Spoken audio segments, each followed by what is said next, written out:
Assalamualaikum warahmatullahi wabarakatuh. Kami dari kelompok 2, kelas Hukum Keimigrasian A, akan presentasikan terkait rangkuman perkuliahan mata kuliah manajemen perbatasan eh, dalam satu semester ini.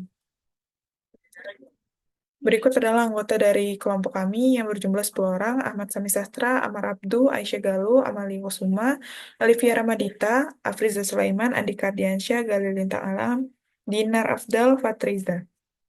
Di sini saya akan menjelaskan infrastruktur migrasi dan perbatasan. Seperti yang kita ketahui bahwa infrastruktur migrasi dan perbatasan merupakan suatu sistem yang sangat kompleks dan terintegrasi, terdiri dari berbagai macam komponen yang penting seperti fasilitas, perangkat teknologi yang modern, kemudian kerangka kebijakan yang komprehensif. Sistem ini berperan sebagai garda terdepan dalam mengatur dan mengawasi pergerakan manusia yang melintasi batas negara, baik itu untuk keperluan yang bersifat legal, seperti kegiatan pariwisata, kemudian perdagangan, maupun upaya pencegahan atau pengawasan aktivitas ilegal, seperti penyelundupan dan migrasi imigran gelap yang tidak memiliki dokumen. Dalam implementasinya, infrastruktur migrasi dan perbatasan memiliki 4 tujuan utama. Yang pertama adalah sistem ini bertujuan untuk memastikan kelancaran dan keamanan dalam proses migrasi lintas batas. Yang kedua adalah infrastruktur ini berperan penting dalam melindungi dan menjaga kedaulatan negara dengan mengatur atau mengontrol siapa saja yang masuk maupun keluar dari wilayah negara. Kemudian yang ketiga adalah sistem ini dirancang untuk sistem ini dirancang untuk mendukung pertumbuhan ekonomi nasional melalui fasilitasi kegiatan perdagangan internasional sek- dan sektor pariwisata. Kemudian tujuan yang keempat adalah infrastruktur ini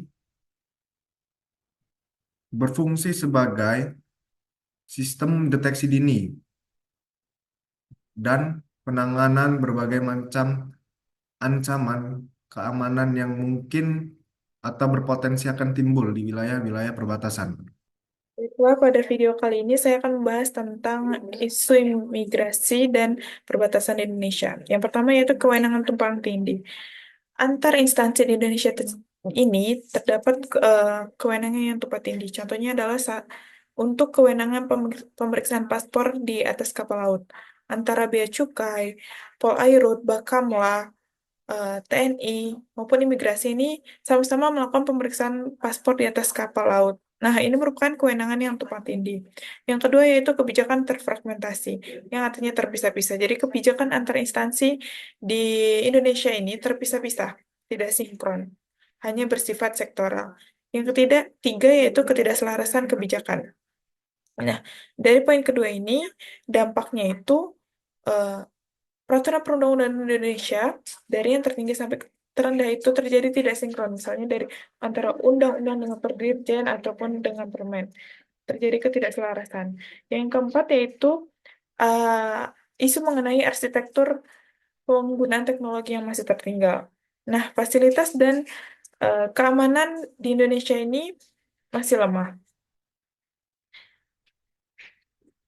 Harusnya itu teknologi itu disesuaikan dengan ancaman yang ada. Contohnya itu bagaimana mendeteksi ancaman ataupun profiling dari orang-orang yang terlibat TPPO, yang berada yang akan masuk ataupun keluar dari wilayah Indonesia. Selanjutnya yaitu tentang tantangan dari migrasi dan perbatasan Indonesia. Yang pertama yaitu illegal migrant, di mana biasanya ini mereka-mereka ini adalah orang-orang yang negaranya sedang berada dalam konflik atau negara asalnya itu sedang dalam keadaan tidak baik-baik saja. Nah, mereka ini mencari penghidupan yang layak, yang lebih aman, sehingga datang ke Indonesia. Yang kedua yaitu ancaman non-tradisional ya, atau modern. Nah, ini biasanya contohnya itu yaitu cybercrime, scam kartu kredit, ATM, dan sebagainya. Nah, upayanya ini dengan melakukan backup data ataupun integrasi data. Selanjutnya itu ancaman keamanan tradisional. Nah, untuk ancaman keamanan tradisional ini, contohnya itu teroris. Jadi kita harus bisa bagaimana caranya mendeteksi orang yang terlibat dari terorisme ini, karena saat keluar atau masuk TPI. Upayanya bisa dengan profiling tadi, seperti profiling di mana dia duduk, maskapai apa yang dia gunakan, hari tanggal dia berangkat, histori perjalanannya, waktu check-in-nya, dan sebagainya.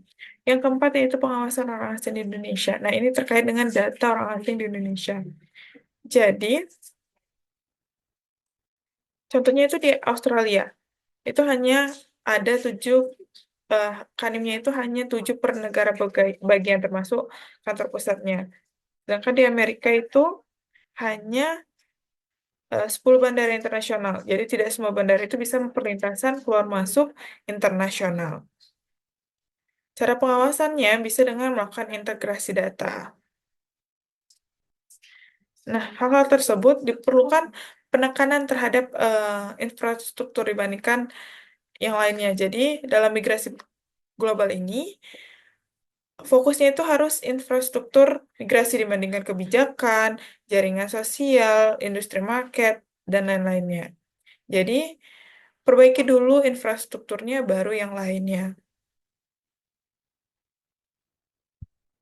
Nah, untuk mengatasi isu-isu tadi dapat dilakukan dengan teknologi interlink. Jadi, menghubungkan data eh, antar instansi, jadi tidak terpisah-pisah. Contohnya tadi biometrik dan fingerprint, itu harusnya antara satu instansi dan instansi lainnya itu terhubung. Karena seharusnya Indonesia itu lebih detail untuk masuk dan keluar wilayah Indonesia. Contohnya, karena Australia saja tidak menerapkan hal tersebut karena dianggap melanggar HAM. Yang kedua itu perlunya adanya eh, institusi yang saling berkoordinasi baik secara vertikal dan horizontal, dan juga kesatuan petugas. Jadi harusnya contohnya itu CIQ, Custom Immigration, dan juga Quarantine itu harusnya saling eh, berkoordinasi, bekerja sama, tidak terpisah-pisah. Contohnya Bea Cukai sendiri sudah terintegrasi dengan Densus 88 dalam rangka deteksi dari terorisme. Selanjutnya yaitu eh, perlunya ada perubahan paradigma dari paradigma perbatasan fisik ke paradigma ekstrateritorial. Jadi perbatasan itu tidak hanya secara fisik di tempat pemeriksaan keimigrasian, juga imajiner di luar TPI, ekstrateritorial. Contohnya yaitu adanya konter imigrasi Arab di Suta itu untuk keberangkatan jamaah haji. Baik, sekian presentasi dari saya terkait isu migrasi dan perbatasan di Indonesia. Baik, kali ini saya akan menjelaskan tentang model pengelolaan perbatasan darat dan maritim di Indonesia, membahas strategi dan kebijakan pengelolaan perbatasan darat dan maritim di Indonesia. Pengelolaan perbatasan darat dan maritim di Indonesia merupakan aspek krusial dalam menjaga kedaulatan, keamanan, serta mendorong pembangunan ekonomi nasional. Sebagai negara kepulauan dengan perbatasan darat dan laut yang luas, Indonesia menghadapi tantangan kompleks dalam pengelolaan perbatasan. Yang pertama adalah kebijakan strategi pengelolaan perbatasan. Pemerintah Indonesia telah menetapkan kebijakan komprehensif untuk mengelola kawasan perbatasan darat. Salah satu langkah penting adalah penyusunan rencana untuk pengelolaan batas wilayah negara dan kawasan perbatasan Renduk BWN KP tahun 2020 sampai 2024 yang diatur dalam Peraturan Presiden Nomor 118 Tahun 2022. Renduk ini menjadi acuan bagi kementerian, lembaga, dan pemerintah daerah dalam mengelola batas wilayah negara dan kawasan terbatas secara terpadu. Strategi utama dalam pengelolaan perbatasan darat meliputi satu pembangunan infrastruktur, di mana membangun dan meningkatkan infrastruktur dalam dasar seperti jalan, jembatan, dan fasilitas umum di kawasan perbatasan untuk mendorong pertumbuhan ekonomi dan meningkatkan kesejahteraan masyarakat setempat. Yang kedua, penguatan keamanan, menempatkan pasukan pengaman perbatasan dan membangun pos-pos perbatasan dan mencegah aktivitas ilegal serta menjaga stabilitas keamanan wilayah perbatasan. Kerjasama lintas batas, meningkatkan kerjasama dengan negara tetangga dalam pengelolaan perbatasan, termasuk penyelesaian sengketa batas dan pengembangan ekonomi bersama. Kebijakan dan strategi pengelolaan perbatasan maritim. Sebagai negara maritim, Indonesia memiliki kebijakan khusus dalam pengelolaan perbatasan laut. Kebijakan kelautan Indonesia yang dituangkan dalam dokumen resmi pemerintahan menjadi pedoman umum untuk mengelola sumber daya kelautan dan pengembangan sektor maritim. Strategi pengelolaan perbatasan maritim mencakup yang pertama penetapan batas maritim, menyelesaikan delimitasi batas maritim dengan negara tetangga untuk mendapatkan kepastian hukum wilayah kedaulatan dan hak berdaulat Indonesia serta pengelolaan sumber daya laut yang ada. Yang kedua, penguatan pertahanan dan keamanan laut, meningkatkan kapasitas TNI Angkatan Laut dan Badan Keamanan Laut atau Bakamla dalam patroli dan mengawasi wilayah perbatasan laut untuk mencegah pelanggaran hukum dan menjaga kedaulatan negara. Ketiga, pengembangan ekonomi maritim mendorong pembangunan ekonomi di wilayah perbatasan laut melalui pengembangan pelabuhan, industri perikanan, pariwisata bahari, serta meningkatkan kesejahteraan masyarakat pesisir. Selanjutnya saya akan menjelaskan mengenai mengeksploitasi konsep perbatasan yang berubah-ubah dan tantangan di perbatasan maritim. Yang pertama dapat dilakukan yaitu dapat dideteksi dengan cara untuk imigrasi sendiri harusnya lebih dapat profiling terhadap passenger karena tusi dari imigrasi sendiri ada membahas atau mengurusi mengenai orang yang masuk atau keluar wilayah Indonesia. Misalnya dengan cara menggunakan yang pertama adalah travel history, penggunaan alat angkut, jam check-in, nomor seat, jenis visa yang digunakan, kesamaan nomor seat dengan penumpang lainnya, petugas imigrasi yang menangani baik di KANI maupun dari TPI, kesesuaian dengan keterangan yang diberikan baik dari KANI maupun TPI dalam hal ini adalah untuk permohonan dokumen perjalanan.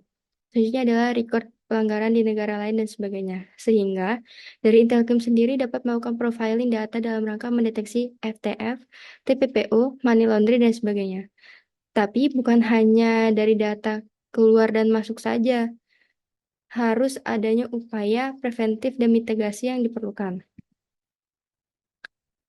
Adapun infrastruktur migrasi, diantaranya yang pertama adalah teknologi, institusi, dan aktor. Dari hal ini dapat diketahui bahwa Golden Visa itu diperbaiki lebih dahulu infrastruktur pendukungnya, baik di internal, yaitu berupa strukturnya, pariwisatanya, dan juga masyarakatnya. Dan ada benchmark, yaitu ke negara yang memiliki konstruksi yang sama dengan Indonesia. Juga ada pun penekanan terhadap infrastruktur dibandingkan yang lainnya dengan cara dalam migrasi global, yaitu harus adanya konsep yang fokus penekanan infrastruktur migrasi dibandingkan kebijakan negara, buruh migran, jaringan sosial migran, industri, market. Nah, jika sudah, baru memperbaiki lainnya. Terima kasih. Di sini saya akan menjelaskan tentang Global Compact for Migration. Global Compact for Migration atau GCM adalah perjanjian yang dinegosiasikan antara pemerintah yang disahkan di bawah naungan PBB yang mencakup semua dimensi migrasi internasional secara holistik dan komprehensif. Dokumen ini menghadirkan peluang penting untuk meningkatkan tata kelola imigrasi untuk mengatasi tantangan terkait migrasi saat ini dan memperkuat kontribusi migran dan migrasi terhadap pembangunan berkelanjutan. Tujuan GCM ini sendiri yaitu pertama mendukung kerjasama internasional dalam tata kelola migrasi internasional, memberikan pilihan yang komprehensif bagi negara-negara untuk memilih opsi kebijakan guna mengatasi beberapa isu yang paling mendesak terkait migrasi internasional. Yang ketiga yaitu memberikan negara ruang dan fleksibilitas untuk mengejar implementasi berdasarkan realitas dan kapan imigrasi mereka sendiri. Nah, ini ada globalization of border control atau globalisasi di perbatasan. Dalam menghadapi arus imigrasi yang meningkat, beberapa negara mengubah kebijakannya imigrasi mereka yang seringkali menimbulkan ketegangan antara kebijakan keterbukaan dan keamanan. Yang kedua, globalisasi memfasilitasi migrasi dan perdagangan internasional yang membuat kontrol perbatasan lebih kompleks dan negara harus menyeimbangkan keamanan dan kebutuhan ekonomi. Karena meningkatnya globalisasi ini, jadi negara-negara itu seiring waktu meningkatkan eh, pengawasan pengawasannya, namun tetap memikirkan antara kebutuhan ekonominya push and atau security dan prosperity approach. Negara-negara juga semakin mengandalkan kerjasama bilateral dan multilateral untuk mengatasi masalah perbatasan seperti penyelundupan dan imigran ilegal. Nanti pada eh, kerjasama negara-negara ini akan diberikan contoh antara Indonesia dan Malaysia. Kesimpulan dari Global Compact for Migration. Kebijakan kebijakan Global Compact for Migration merupakan sebuah kesepakatan yang dibuat untuk menciptakan sistem imigrasi yang lebih baik dan lebih manusiawi dengan fokus pada tanggung jawab bersama dan solidaritas global. Kebijakan pengendalian perbatasan atau border control menuntut pada pendekatan yang lebih adaptif dan komparatif dalam mengendalikan perbatasan di tiap-tiap negara untuk mencapai keamanan dan kedaulatan suatu negara. Nah, ini dia berikut implementasinya. Kerjasama dengan Malaysia dalam rangka border control. Indonesia dan Malaysia memiliki sistem pengawasan perbatasan yang terintegrasi untuk menghindari penyelundupan orang, perdagangan manusia, ataupun migrasi ilegal antar kedua negara. Pemerintah Indonesia bekerjasama dengan Malaysia melalui perjanjian keamanan perbatasan yang mencakup pengawasan migrasi dan peraturan orang asing melintasi perbatasan kedua negara.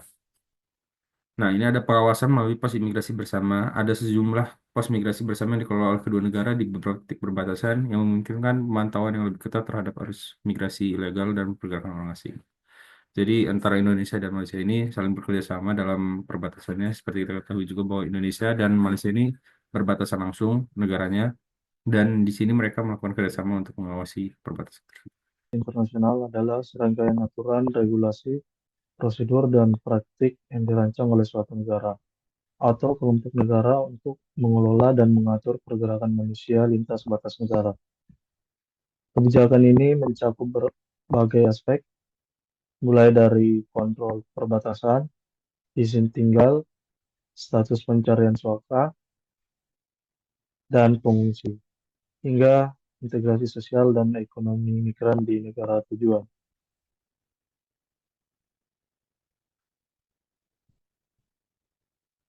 Kemudian, regulasi internasional dalam kebijakan migrasi.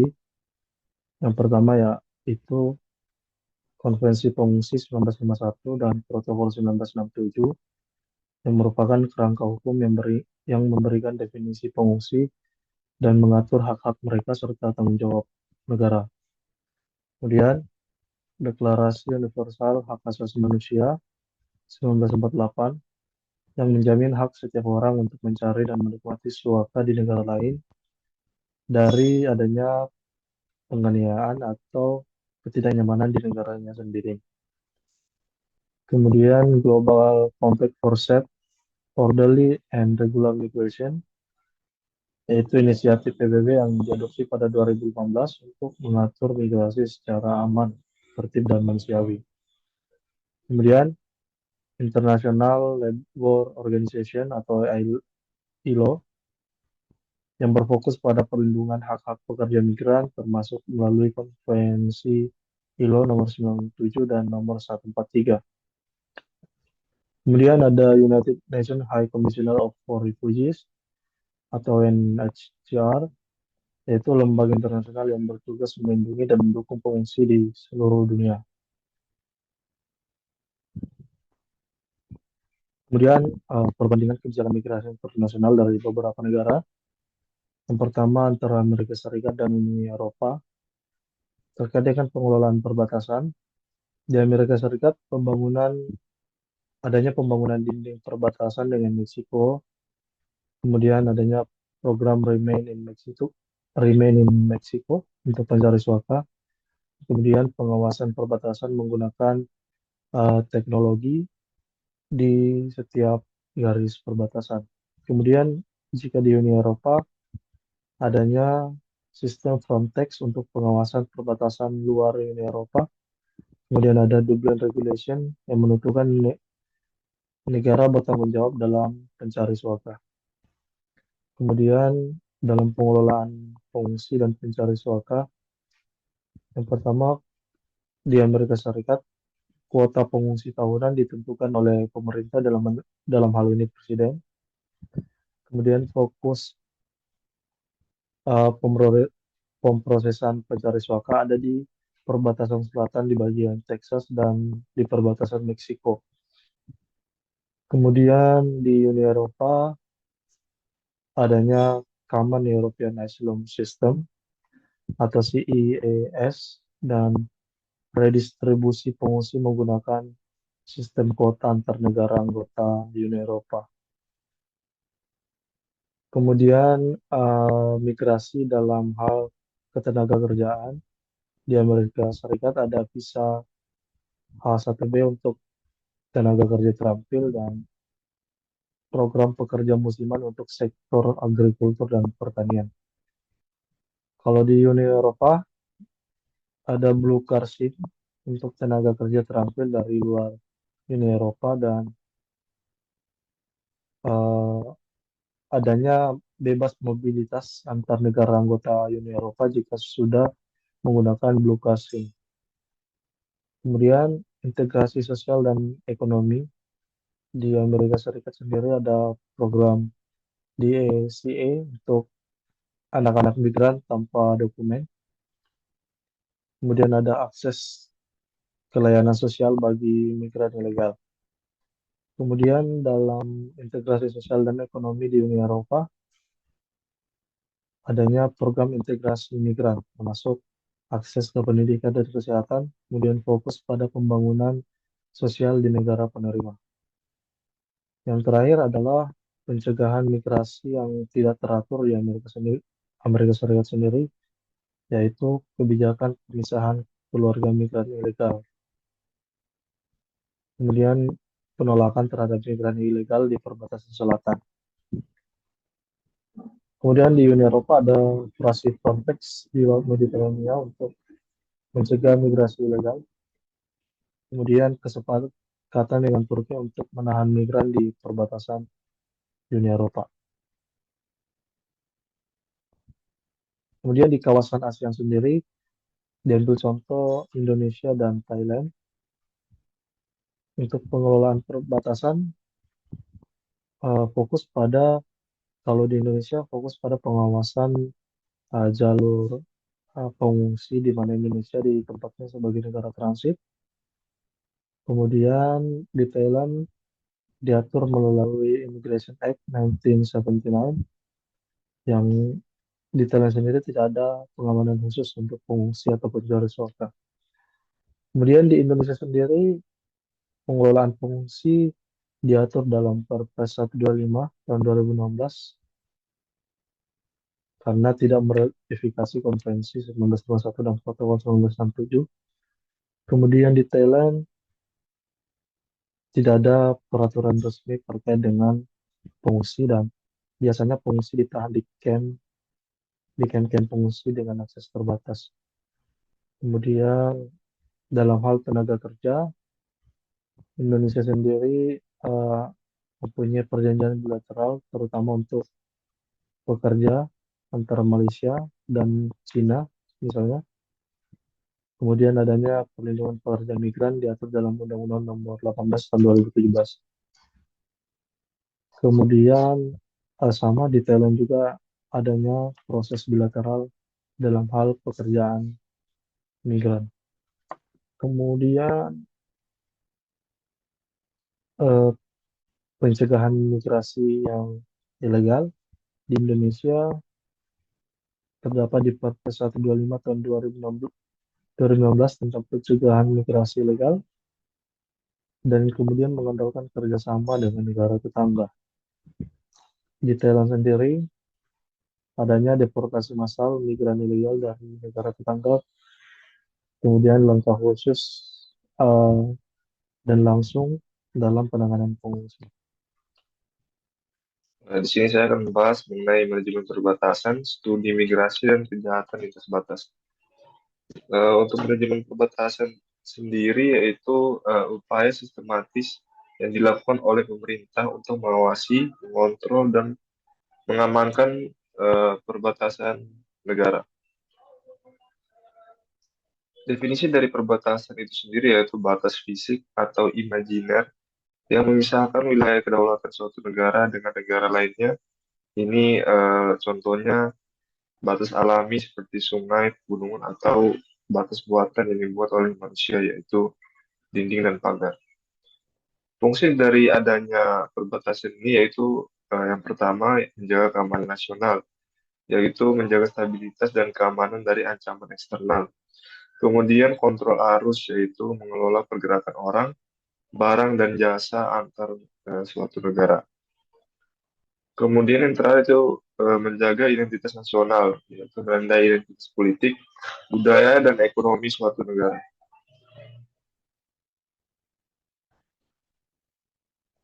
Kemudian yaitu migrasi, yaitu proses perpindahan penduduk dari satu tempat ke tempat lain yang bisa terjadi dalam skala lokal, internal, atau antar negara atau internasional.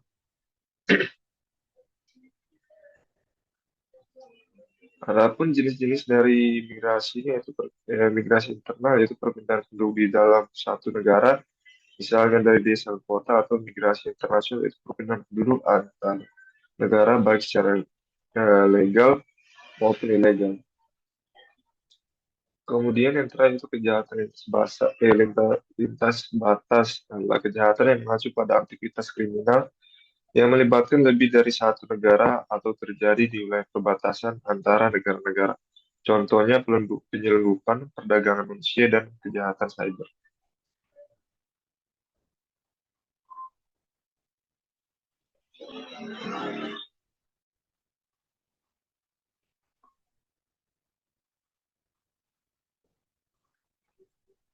Kemudian yang selanjutnya itu ada tujuan dan tantangan dari manajemen perbatasan. Yang pertama itu tujuan. Yang pertama menjaga keamanan nasional, mengontrol arus migrasi, dan mengawasi perdagangan internasional. Kemudian tantangan yang mungkin dihadapi yaitu batas yang sulit diawasi, yang mereka tahu wilayah laut dan pegunungan yang memiliki jarak yang sulit untuk dijangkau. Kemudian keterbatasan sumber daya manusia dan teknologi, dan yang terakhir meningkatkan kejahatan lintas batas.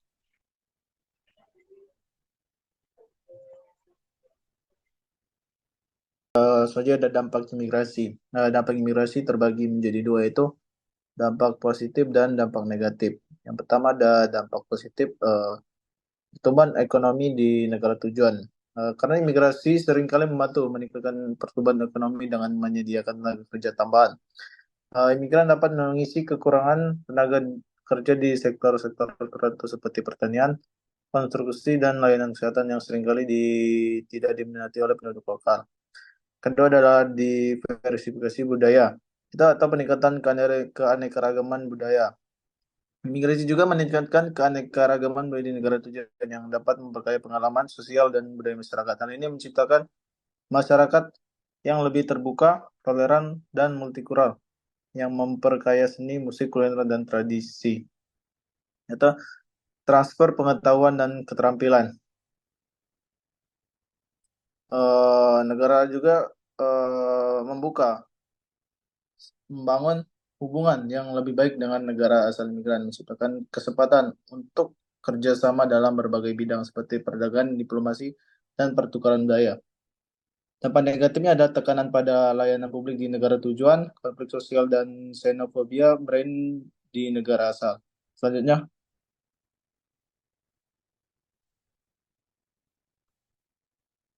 kejahatan lintas batas. Kejahatan lintas batas melibatkan aktivitas ilegal seperti perdagangan narkoba, perdagangan manusia, penyelundupan barang, dan penipuan cyber yang terjadi di antara negara.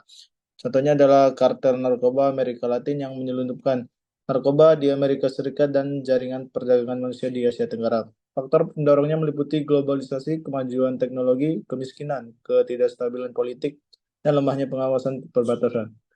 Upaya penanggulangan meliputi kerjasama internasional, seperti melalui Interpol, penguatan regulasi penggunaan teknologi canggih, peningkatan pelatihan aparat keamanan, dan kampanye kesadaran publik untuk mengurangi permintaan barang dan jasa ilegal. Berikutnya ada teori migrasi internasional, migrasi dan terorisme serta keamanan perbatasan. Teori migrasi internasional. Teori migrasi internasional berusaha menjelaskan mengapa dan bagaimana orang berpindah dari suatu tempat ke tempat lain. Beberapa faktor utama yang mendorong migrasi antara lain, yang pertama ekonomi, ruang kerja yang lebih baik, upah yang lebih tinggi, atau kondisi ekonomi yang buruk di negara asal. Yang kedua, sosial, ekonomi keluarga, pernikahan, atau kebebasan politik dan agama. Yang ketiga, politik, konflik, penganiayaan, atau ketidakstabilan politik. Lalu ada migrasi dan terorisme. Hubungan antara migrasi dan terorisme seringkali dibesar-besarkan menjadi isu yang kompleks. Beberapa pandangan utama meliputi migran sebagai ancaman. Itu ada anggapan bahwa migran, terutama dari negara-negara dengan sejarah konflik, lebih mungkin terlibat dalam aktivitas teroris. Namun, penelitian menunjukkan bahwa sebagian besar migran tidak terlibat dalam kegiatan kriminal. Lalu ada migrasi sebagai peluang bagi teroris, yaitu kelompok teroris dapat memanfaatkan jaringan migrasi untuk memindahkan anggota atau dana. Melanjutkan pembahasan mengenai keamanan perbatasan. Kondisi keamanan perbatasan di Indonesia menghadapi berbagai tantangan, terutama karena karakteristik geografis negara yang luas dengan banyaknya wilayah terpencil, perbatasan darat dan laut yang panjang, serta interaksi langsung dengan 10 negara tetangga. Menjadikan pengawasan perbatasan sebagai tugas yang kompleks. Masalah utama yang dihadapi termasuk keterbatasan infrastruktur, akses jaringan yang sulit, dan minimnya sumber daya manusia dan potensi konflik sosial akibat perbedaan identitas budaya dan kebutuhan masyarakat lokal. Wilayah perbatasan seringkali menjadi titik rawan untuk aktivitas ilegal, seperti penyelundupan, perdagangan manusia, dan pelanggaran hukum lintas negara. Selain itu, masyarakat adat yang tinggal di perbatasan sering melakukan perjalanan lintas batas untuk kegiatan sehari-hari yang menambah kerumitan dalam pengelolaan keamanan perbatasan. Kemudian, lembaga yang menangani masalah keamanan perbatasan di Indonesia melibatkan koordinasi antar berbagai institusi, di antaranya yang pertama ada Direktorat Jenderal Imigrasi yang bertanggung jawab atas pemeriksaan keimigrasian di tempat pemeriksaan keimigrasian atau TPI, pengawasan dokumen perjalanan, serta penegakan hukum terhadap pelanggaran keimigrasian. Yang kedua ada Bea Cukai, mengawasi masuk dan keluarnya barang dari wilayah Indonesia untuk mencegah penyelundupan. Kemudian ada TNI dan Polri yang bertugas menjaga kedaulatan wilayah negara, termasuk patroli perbatasan untuk mengatasi ancaman keamanan nasional. Kemudian ada BNPB, Badan Nasional Pengelola Perbatasan, yang bertugas mengkoordinasikan pengelolaan kawasan perbatasan secara terintegrasi, termasuk pembangunan infrastruktur dan pengawasan wilayah strategis. Kemudian yang terakhir ada pemerintah daerah yang bekerja sama dengan instansi pusat untuk memastikan pengelolaan perbatasan sesuai dengan kebutuhan lokal. Peran imigrasi dalam keamanan perbatasan sangat penting untuk menjaga kedaulatan dan stabilitas negara. Imigrasi bertanggung jawab atas pengawasan dan pengendalian lalu lintas orang yang masuk dan keluar wilayah negara melalui tempat pemeriksaan imigrasi, termasuk bandara, pelabuhan, dan pos lintas batas. Pemeriksaan melibatkan pengecekan dokumen perjalanan, visa, izin tinggal, serta data tiga tanggal. Sistem teknologi seperti Sistem Informasi Manajemen Keimigrasian (SIMKIM) dan Border Control Management atau BCM membantu memastikan keamanan dengan mendata orang yang melintasi perbatasan secara sistematis dan efisien. Selain itu, peran imigrasi mencakup pemberian pelayanan seperti penerbitan visa, paspor, dan dokumen lintas batas untuk masyarakat perbatasan. Imigrasi juga menegakkan hukum terhadap pelanggaran seperti penyalahgunaan izin tinggal atau masuk tanpa dokumen yang sah. Kolaborasi dengan instansi lain seperti Bea Cukai dan Karantina serta pemerintah daerah dilakukan untuk meningkatkan pengawasan dan pencegahan kejahatan lintas batas. Di daerah terpencil, imigrasi menghadapi beberapa tantangan seperti keterbatasan infrastruktur, akses jaringan, dan sumber daya manusia yang minim, sehingga diperlukan pendekatan yang sesuai dengan kondisi geografis dan sosial masyarakat setempat untuk menjaga keamanan perbatasan secara efektif. Sekian presentasi dari kelompok kami. Terima kasih. Wassalamualaikum warahmatullahi wabarakatuh.